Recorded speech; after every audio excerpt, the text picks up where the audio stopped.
Muy buenas tardes para todos. Con este video quiero hablar sobre algo muy importante y es algo que está muy detrás de las cosas que pasan en el mundo y son los tratados internacionales que tanto lo hemos visto en clase. Puede que suene un poco formal, pero pienso que en ellos, como acuerdos de palabra entre los países, es como cuando ustedes se ponen de acuerdo para pactar algo en el recreo de una escuela, pongamos como ese ejemplo. Sino que aquí pasa en una escala mucho más mayor y tiene un impacto grandísimo en cómo se relacionan los países, cómo se cooperan entre ellos, cómo construyen un futuro juntos a nivel global. Y a pesar de que cada país tiene sus diferencias y tienen diferencias, ideas, formas de hacer las cosas, los tratados demuestran que podemos entendernos y trabajar en equipo para sacar adelante muchas cosas a nivel mundial, como la economía y otros temas. También vamos a ver cómo se ponen de acuerdo o cómo se realizan esos acuerdos. Hablemos como si fuera por capítulo, ¿cierto? El primero, cómo nace un acuerdo. Todo puede empezar con una conversación, con un diálogo, mostrando posturas, necesidades. Pongamos de acuerdo que un país tiene una problemática en común. Por ejemplo, dos países que comparten un río. Uno necesita el agua para sus cultivos y el otro quiere cuidar sus animales con esta agua y los animales pues que puede proporcionar estas afluentes de agua. ¿Ellos qué hacen? Se sientan a hablar, a colocar las cartas sobre la mesa y así empieza la negociación.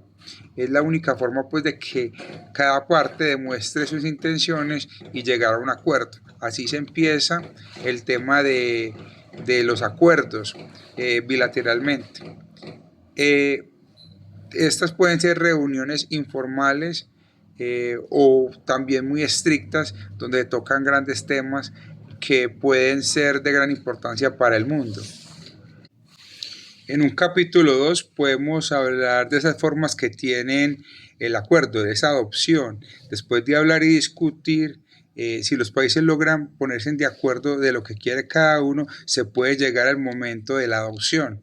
Esto quiere decir que si ese texto o ese documento está realmente acogiendo todo lo que quieren en cada parte, eso se vuelve un acto formal donde todos reconocen que ese documento representa las necesidades y lo negociado. Esto puede pasar en grandes conferencias donde pueden estar muchos países o también incluso a partir de documentos oficiales donde todo quede muy claro. Pero ese documento no todavía es una ley que se debe cumplir, simplemente son unos acuerdos.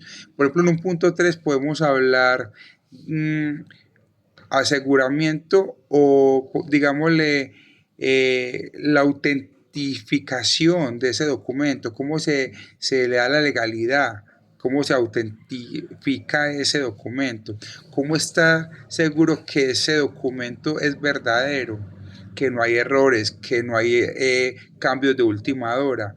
Esa autentificación es como cuando varios cocineros, digamos como ejemplo, revisan muy bien la lista de ingredientes de una comida para que todo quede igual, ¿cierto?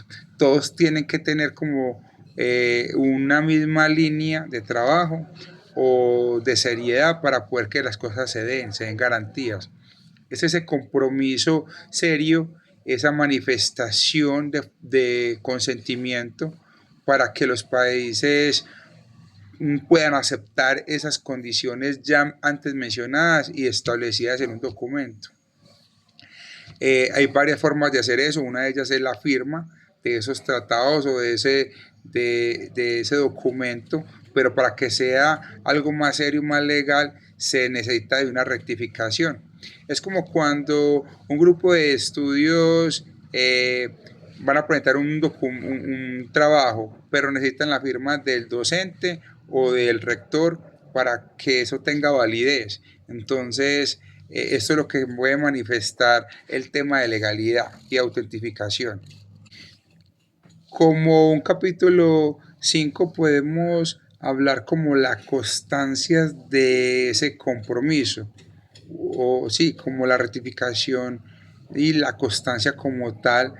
El país necesita de eso para que todo el país sepa que se dieron esos lazos y esos compromisos, como cuando uno se casa, el registro de matrimonio, para que la gente sepa que ya uno está unido a otra persona, ¿cierto? Eh, Ahora pensemos en quiénes son esas personas importantes que se encargan de hablar por nosotros, de nuestro país, de representarnos ante esas reuniones donde tocan temas a nivel mundial y que comprometen los países que representan. En este caso está el jefe de Estado, que es el presidente, como un capitán de un equipo, la cara visible, eh, pero este no trabaja solo, también trabaja con unos ministerios, en este caso el Ministerio de Relaciones Exteriores, que es como el director técnico de ese equipo. Y él es el que diseña esas estrategias de cómo nos vamos a relacionar con otros países. Y luego también están los embajadores y ministros que de plenipotenciarios, que es la palabra, que son como esos jugadores estrellas que nos representan en los países de otros gobiernos y que son agentes consulares y que se encargan de cuidar a esos hinchas que están de visita en otros países, es decir, nuestros coterráneos que van y hacen vida en otros países como tal. Hablemos ahora de la protección diplomática. Hablemos que un compañero de clase se va para otro país, pero allí lo tratan muy mal y violan sus derechos. Aunque esté muy lejos, podemos hacer algo para ayudarlo. Esto es la protección diplomática. En cuanto al Estado colombiano, reclama ante el gobierno de otros países por los derechos de nuestros compañeros ciudadanos colombianos. Pero eso no es algo automático. Primero la persona tiene que agotar como todos los recursos o derechos que tiene de donde está en dicho país, o si no el Estado decide si interviene o no. Ahora hablemos del derecho de asilo. Este derecho es un acto de solidaridad de la libertad de las personas y la protección de sus derechos que puede ofrecer otro país. Hablemos como conclusión de estos importantes temas, cómo vemos los tratados internacionales. No pueden ser simples papeles o acuerdos que se firman porque sí, son acuerdos vivos que se constituyen como un código, como un compromiso. Es la voluntad de trabajar juntos, de ver cómo funcionan esos acuerdos para mejorar esas relaciones internacionales con otros países, cómo podemos construir un mundo más justo, equitativo, que proteja la paz, que proteja la dignidad humana, que represente y se defiendan los valores y los derechos del ser humano, como la persona que tiene derechos. ¿Cómo podemos mediante estos tratados dignificar la vida y protegerla del secuestro? De si esa persona está secuestrada, cómo vamos a hacer para que ese país o ese dirigente, que es el presidente, de esas garantías de buscar hasta que se encuentre con esta persona. Entonces estos tratados en sí, queridos compañeros, querido maestro, nos ayudan a poner sobre la mesa esas voluntades que tenemos para proteger nuestras comunidades, garantizar los derechos y buscar una mejor calidad de vida para todo un país. Hasta luego.